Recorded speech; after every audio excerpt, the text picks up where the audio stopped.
kur Zoti i tha Abrahamit që unë do të shkatërroj Sodomën dhe Gomorën. Edhe Abrahami që në thonjza po i vinte keq për këtë kom, për këtë vend, Zot thot, po mirë thot, po aty ka dhe njerëz të mirë. Do të thënë, kur Zoti vendos, kjo është diçka që kuptojmë, kur Zoti vendos që të shkatërroj diçka, dikë, pra që dikujt i paktën në historinë biblike, sepse jo të gjitha gjërat neve i kuptojmë dhe neve kemi atë pyetjen e madhe pse ndodhi kjo, pse kështu, pse pikërisht këtë person e kështu gjëra me radhë. Por tek paktën te Sodoma dhe Gomora, Zoti pa që ligësia atje kishte arritur maksimum. Pra çfarëdo gjëje që ti mund të shkoje dhe ta paraqisje edhe në mënyrë që ata njerëz të ktheheshin, ishte e pamundur.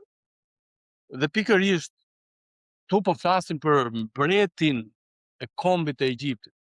Pra, Egjipti edhe në atë kohë ishte goxha i pasur si vend, edhe neve e pam gjithashtu edhe në kohën që studuam jetën e Jozefit, edhe Jozefi pikërisht këtë gjë bëri, që për 7 vjet kurseu, mlodhi i magazinoi të gjitha prodhimet, dhe pastaj 7 vjet të tjera e shiti, po e shiti me çmim marramandës. Dhe e bëri shtetin ose mbretërinë, faraonin akoma më të pasur. Pra e bëri që ai të kishte pasuri, le të themi, palujshme. Të gjithë vjen dakord që pasuritë e palujshme kanë vlerë, sepse edhe në momentin që Jozefi vdiq, aty erdhi një faraon që nuk e njihte Jozefin, edhe nuk e njihte, nuk donte që t'ia dinte më për ta, dhe i skllavëroi akoma më shumë kombin e Izraelit. Edhe kombi i Izraelit filloi po vuante, po thërriste dhe po kërkonte Perëndin, dhe neve herën e kaluar pam se si Perëndia zgjodhi Mojsiun dhe i tha, tani ti do shkosh te kombi im dhe ta nxjerrësh atë nga skllavëria.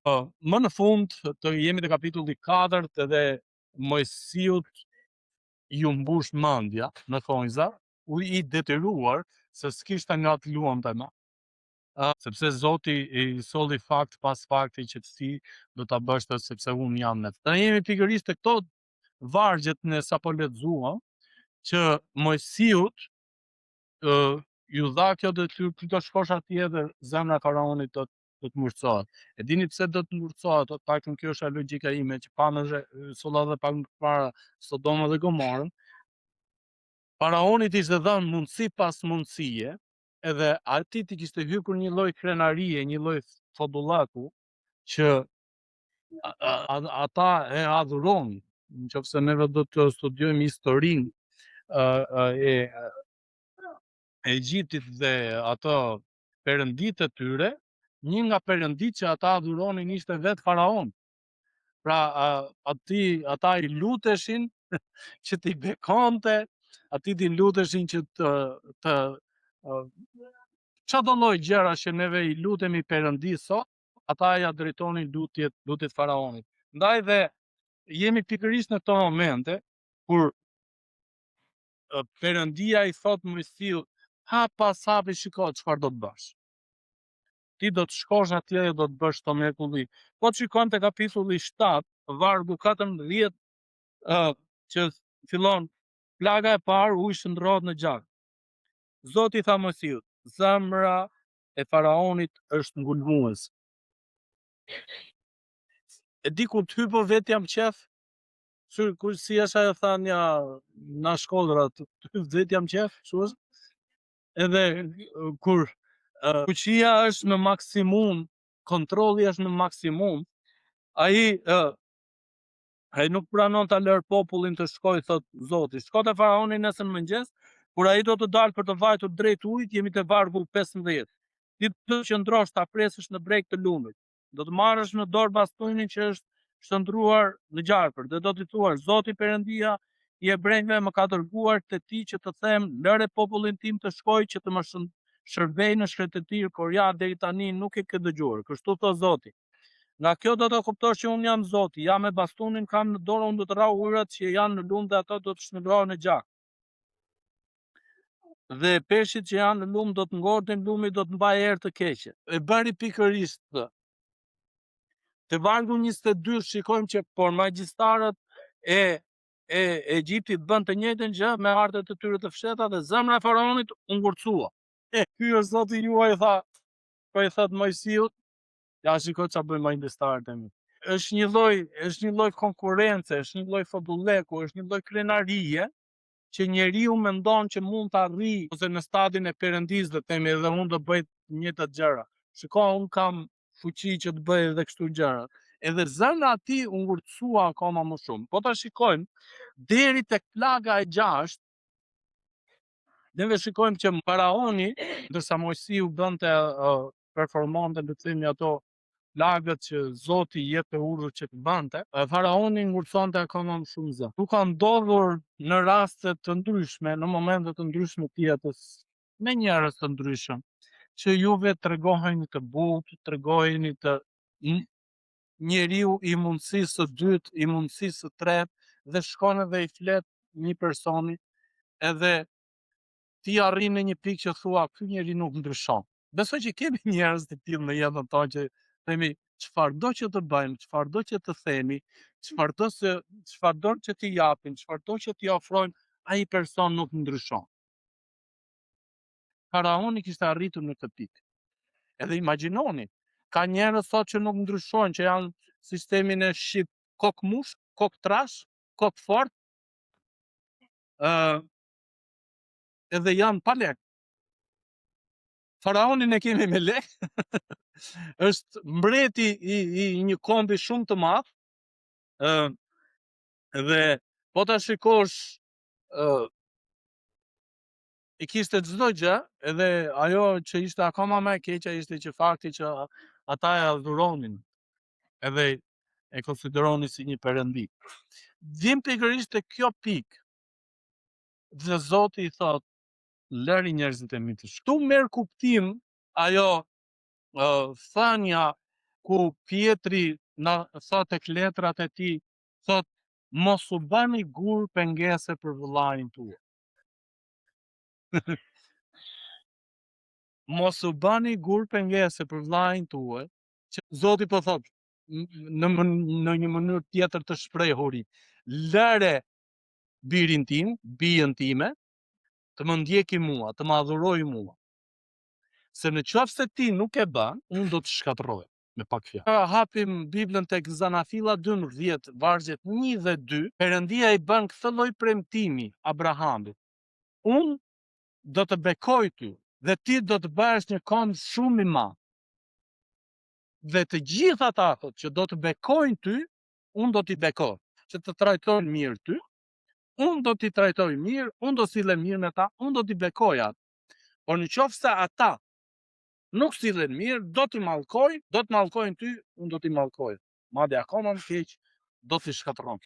E diku është më e keqja jonë si njerëz, shpesh herë ne si persona kërkojmë të luajmë me vdekjet, ose kërkojmë të konkurrojmë me vdekjen edhe mendojmë që do fitoj. Nuk e di, ka kuptim në mas se është sa një egoiste, po është sa një drejt për drejt. Neve shpesh herë këtë mendoj, që ne konkurojmë me vdekje edhe mendojmë që do fitojmë.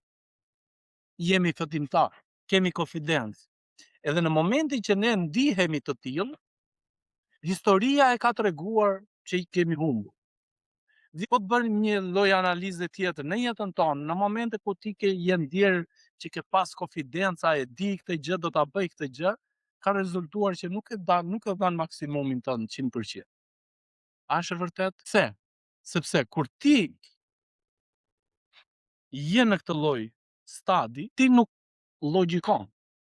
Sepse çfarë ndodh që kur në këtë tilla raste frika jo paralizuese, se janë ato frikra që të paralizojnë edhe nuk bën dot asnjë gjë, po një frikë frika që të bën që ti të logjikosh dhe ti jesh më i matur dhe mos të nxitosh. Kur faraonit po i thirrret vëmendja që në këto momente kur Perëndia po i kërkon faraonit të logjikoj, o faraon, leri njerëzit e mi të shkojnë. Si puna më kujtuar edhe tha një Cercizit. Lëri njerëzit e mi të shkojnë se do kujt të bëjnë me bojë. Zoti po i thot faraonit, lëri të shkojnë. Deri tek plaga e 6, shkojmë tek plaga e 2 Bretkosa. Zoti përsëri pa që faraoni nuk po i përgjigje, Zoti solli plagën e 2. Zoti tha, shko te faraoni dhe thuaj, kështu thot Zoti, lëre popullin tim të shkoj me qëllim që të më shërbej. Dhe në qoftë se nuk e pranon ta lesh të shkoj, ja unë do të gadas gjithë vendin tënd me Kamxhikun e Bretkosën. I gjithë vendi u mbrys me Bretkosën. Në këto momente faraoni kërkon Mojsiut, shko. Ishi Bretkosën se do të shkoj. Po përsëri vargu 15, po kur faraoni pa që kishte pak lehtësi, sepse aty u bën shumë merë keqe, tek vargu 15 i kapitullit 8 thot, e ngurtësoi zemrën e tij dhe nuk i dëgjoi më ashtu siç kishte thënë Zoti. E pa që u lehtësua, ju ka ndodhur shpesh herë kur neve ndodhemi në vështirësi dhe i themi Zotit, o Zot, të lutem më ndihmo, të premtoj që nuk do bëjmë çuni mirë, do bëjmë këtë mirë, nuk e bëjmë më këtë gjë. U ka ndodhur. Nuk ka mosh kjo. Si të vegjël, si të mëdhenj, kështu themi ne. O Zot, lutem, nuk e bëj më. Sa që të thosh, bëhesh mirë, aty mbaron, u harruan. Nuk e ka fajin Perëndia në këtë mes. Pra, Zoti na e krijoi mundësinë njeriu të thrasi mendjes, të thrasi të menduarit, të logjikoj, pra nuk e bën. Plaga e 3, moskonja. Magjistarët u përpoqën tek ta bënin të njëjtën gjë me anë të arteve të tyre të fshehta për të prodhuar moskonja, por nuk ja dolën. Ujin e bën atë, por nuk ja dolën. Vargu 19 thot, atëherë magjistarit dhe faraonit, shiko, gjishti Perëndis, kur zemra e faraonit u ngurtësua dhe ai nuk i dëgjoi më ashtu si kishte thënë Zoti. Imagjinoni pak, ishte goxha krenari në vetvete, sepse mendohen që të paktën të ishin 2 milion njerëz që Perëndia i thirrri që të dilnin nga Egjipti. 2 milion vetë. 2 milion klasë punëtore. Sepse në fillim kur Perëndia caktoi Mojsiun që të shkonte ti nxirrte ata, aty thuhet që i kërkoi akoma më shumë punë që të bënin. Për shembull kur bënin tulla prej balte, kërkonin që të bënin një numër akoma më të madh, kashtën ta merrshin vet, baltën ta bënin vet, bazë materiale për ata mblidhnin vet, edhe numrin akoma më të madh që kishin normën ditore. Pikërisht në këto momente, imagjinoni një pasuri shumë e madhe, ekonomia e vendit do të binte dhe klasa punëtore do të ikte, krenaria e faraonit do të binte gjithashtu sepse kombet e tjera do ta merrnin vesh. Çfarë janë ato sklever kështu që u ngritën, ikën të gjithë. Pra ishte shumë e vështirë. Plaga e 4, mori mizash dhe e bëri mizën dhe ishte shumë e frikshme. Vargu 25, faraoni thirri Mojsiun dhe Aronin dhe tha, shkoni bëni fli për Perëndin tuaj në vend. Por Mojsiu përgjigj, kjo s'ka si bëhet, sepse do t'i bënim Zotit Perëndis ton fli që janë të neveritshme për egjiptasit. Ja, duke bërë para syve të tyre fli të neveritshme për egjipta, nuk do të na vrasin në gur. A faraoni po i thashte tani, shiko, ju mund ta adhuroni Zotin këtu, mos ikni ande. Mojsiu i tregoi që ishte neveritshme sakrificat që ata bënin për Zotin. Pikërisht në këto momente i thash, po, Zoti na ka caktuar këtë detyrë për të bërë. Çfarë do të thotë kjo për ne? Do të thotë që në momentin që neve na kërkohet që Perëndia, na kërkohet nga Perëndia, ne nuk mund të marrim kthesa. Ne do t'i bindemi dhe do të bëjmë pikërisht atë çfarë Perëndia e kërkon. Kemi plagën e 5 që është ngordhja e bagtisë. Të gjithë bagtia e egjiptasve, po, shumë Egjiptasve ngorri, kurse baktia e izraelitëve nuk ngorri. Edhe Perëndia tha, me këtë ti do të shikosh ta që ti është koha që të lejosh njerëzit. Por përsëri ai e ngurtësoi zemrën.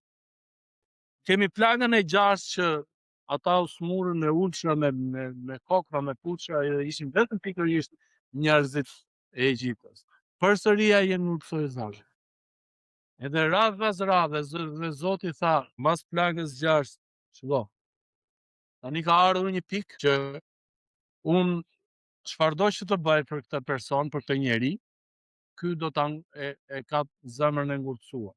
Dhe tani thot, unë do marr lavdi dhe do ta ngurtësoj zemrën akoma më shumë. Dhe pikërisht në këto momente Zoti i tregoi dhe plagët e tjera, kemi lëri njerëzit e mi të shkojnë. Pra çfarë do të thotë kjo për neve sot? Kur zemra jonë ngurtësohet, unë dëshiroj që t'i thrasim mandjes tonë pikërisht me këtë, të jemi një zemër e punueshme, ku Perëndia të vazhdoj të na punoj edhe të na formoj sipas dëshirës dhe vullnetit të tij. Kjo është shumë e rëndësishme për jetën tonë. Edhe një herë neve kemi tani është koha. Unë besoj për aq kohë sa neve jemi të gjallë, marrim frymë, ecim, punojmë, jetojmë pra. Perëndia na jep mundësi për të ndryshuar edhe për të pranuar Zotin. Çfarë do të thotë për ata që e kanë pranuar Zotin Krishtin në pagëzim? Do të thotë që neve kemi mundësinë, na jepet mundësia që të përmirësohemi dhe të forcohemi shpirtërisht. Edhe të vazhdojmë të ecim me Zotin. Për gjithë ata që se kanë pranuar Krishtin, tani është koha që t'i themi po Zotit. Nuk është lojë që të luash edhe të konkurosh me vdekjen dhe të mendosh se do të fitosh. Kjo gjë është e pamundur. Por neve kemi mundësinë, kemi bekimin shumë të madh që Perëndia është me ne. Romakët kapitulli 8 vargu 28 na thot, në qoftë se Perëndia është me ne, kush mund të jetë kundra nesh? Neve mendojmë për ato pengesa tona, ato vështirësi tona, duke menduar dhe duke thënë, kjo gjë nuk ma lejon që të pranoj Perëndin, që të ndjek Zotin. Zoti na vërteton të kundërt. Kjo është një kohë shumë e mirë për gjithë secilin prej nesh.